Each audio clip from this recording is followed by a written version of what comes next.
Hey guys, and welcome back to my channel. If you're new around here, thanks for stopping by. My name's Tolu, and on this channel I share content all around personal finance, budgeting, frugal living, and I show you how to live your best life on a budget. Over on my Instagram page, I answered a question that came in from one of my followers, and they were basically asking me what can they do to make the budget work for them because their income was irregular and inconsistent. And so that inspired me to do a post where I basically shared what I do based on the fact that we actually have an irregular income. So my husband's work, he's paid on a weekly basis, and every week he earns a different amount depending on how many jobs he's able to get through in any given week, and then he's also able to make money through overtime. So his income is very varied and very irregular, but we're still able to budget on a monthly basis using a method in which I'm going to talk about more in this video. But basically, off the back of that question, I created this post, and then I shared that post to my stories to see how many people on my stories actually had fixed income versus those that had a variable income. I was actually quite surprised at the results. 38% of the people that responded actually had irregular income, and I received quite a few messages from people saying, "Thank you, Tolly, for sharing this. You've really helped me a lot." So I was like, oh, okay, cool. Like, this is actually something that people do want help with, and this is something that isn't just common knowledge.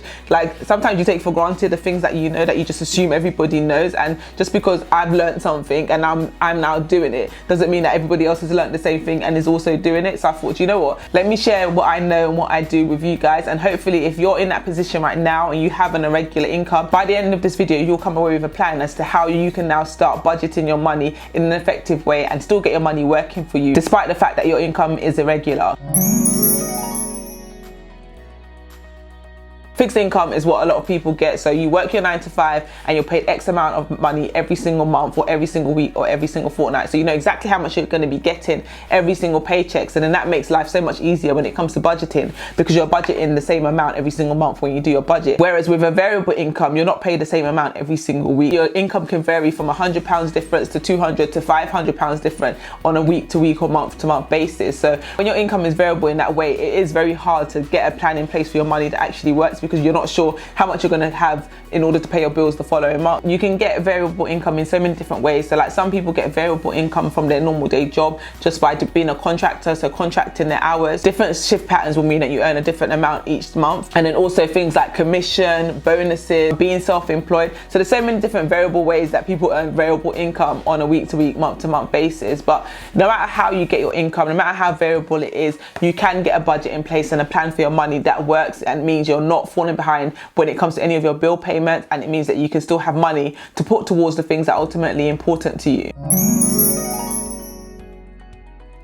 So if your income is irregular or variable and you're not sure how much you're going to be paid from month to month, what I would recommend doing is basically budgeting on the lowest amount that you could ever receive. What I would suggest is go back over your last 6 months worth of pay and see what the lowest amount you was paid on a month was. So if you got paid the lowest amount in July, then that is the number that you want to use when you're creating your budget. So you're going to budget all your expenses against that lowest figure. So now you've got that income figure, the lowest income figure. So let's just say £2,000, for example, is the lowest that you've earned in the last 6 months. We're going to take that £2,000 and we're going to budget against that £2,000. So what we're going to do is look at the 4 walls first. So the most important expenses, so those are your transport, your food, your shelter, and your utilities. These are bills that need to be paid. These are things that you basically need, your necessities for life. These costs are going to need to be covered no matter what. So those are the things that you want to prioritize from that £2,000 that you have available. So you've allocated £500 for rent, you've allocated £150 for utilities, you've allocated another £150 for food. So now you're at £800, and then you're going to allocate another £200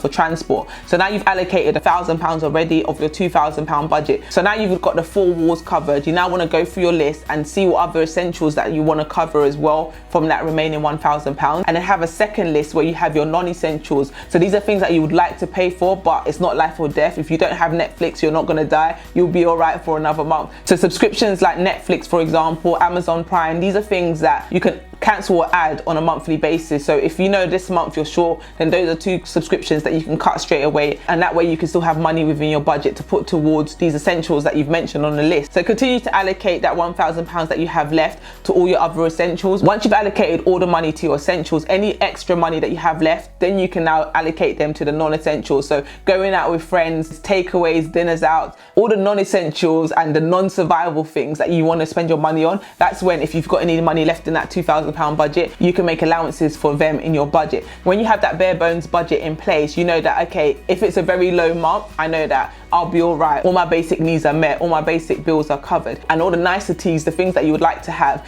you could just kind of pause them until you earn more money. Once you've done that bare bones budget, you might actually find that maybe I can put £100 aside towards savings. If you can do that, it would be great to do that, because what you want to eventually do over time is build up 1 month worth of expenses in a pot. So have 1 month worth of expenses already set aside, so that on these low income months, rather than having to live on this bare bones budget, you would have that 1 month's worth of expenses that you set aside that you can then use to supplement that low income month. And then what you'd also want to do is on those months where you're actually earning more than you budgeted for, so it's a good month, there was extra sales, extra commission, you got a bonus, you got an extra £1,000, that money that you've made, don't think, oh yes, I can go wild, I can go shopping, I can live my best life. Yes, you can enjoy some of that money because obviously you've made more, but what I would suggest in those seasons when you're earning extra money is put money aside for a rainy day, because rainy days are going to come. So in addition to trying to get that 3 to 6 month emergency fund saved, what you also want to do is try and get 1 month worth of bills already set aside. So on that month where you've earned a lot more than you're used to earning,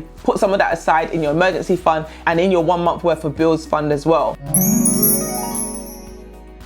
I think there's a number of benefits from budgeting in this way, and we've seen first-hand benefits of budgeting in this way. Having a bare bones budget means that when the worst happens, you're okay, because you're like, okay, do you know what? We can survive because we've set a budget aside to deal with these worst case scenarios. It just kind of gives you freedom on the months when you do earn more money, because you're used to living on a certain budget and living on a certain income. When you do get that extra money, it's like, oh wow, we're rich, we're actually getting paid so much more money. And I know that's how it feels for us, because we budget based on my husband's basic income. We know that even in the worst case scenario, we'll be all right because we've got a budget that kind of works on the bare minimum.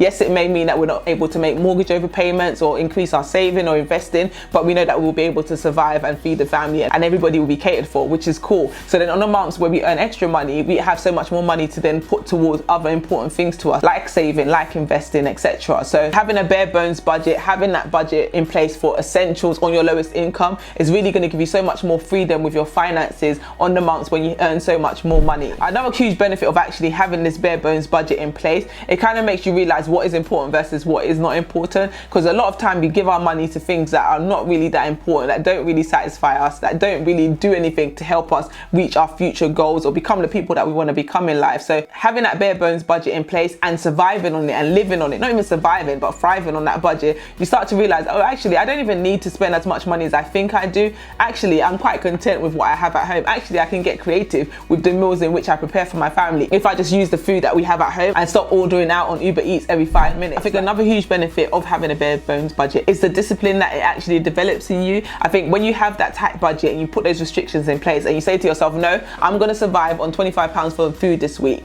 and you actually stick to it, it makes you more disciplined. It makes you consider your purchases before you make them. It makes you think twice before you buy things that you don't need to buy. I think self-denial is a great self-discipline, and it's a great act of self-love as well. So if you do have an irregular income, I'll definitely recommend you check out my budget planner and tracker in the description box below, because on that budget tracker, the way I've set it up is in a way that it works so perfectly for people that have irregular incomes, because I designed it for myself and for our family needs, and that's what we use to budget and manage our finances, which are very irregular. It works very well for us, and I hope it also works well for you. If you do want to grab a copy in the description box below, if you need any kind of help getting started with it or have any questions, definitely send me a message, drop me a DM, drop me an email, get in contact however works for you, and I'll be more than willing to kind of help you get that budget set up and working for you. But that was literally it for this video. I hope you found it useful. I hope that helped you if your income is irregular to kind of think of how you can get a plan in place for your finances. So create that budget based on your lowest income, make a plan for that money on the lowest income. Anytime you get additional money, set that money aside to cover those days when you earn less money,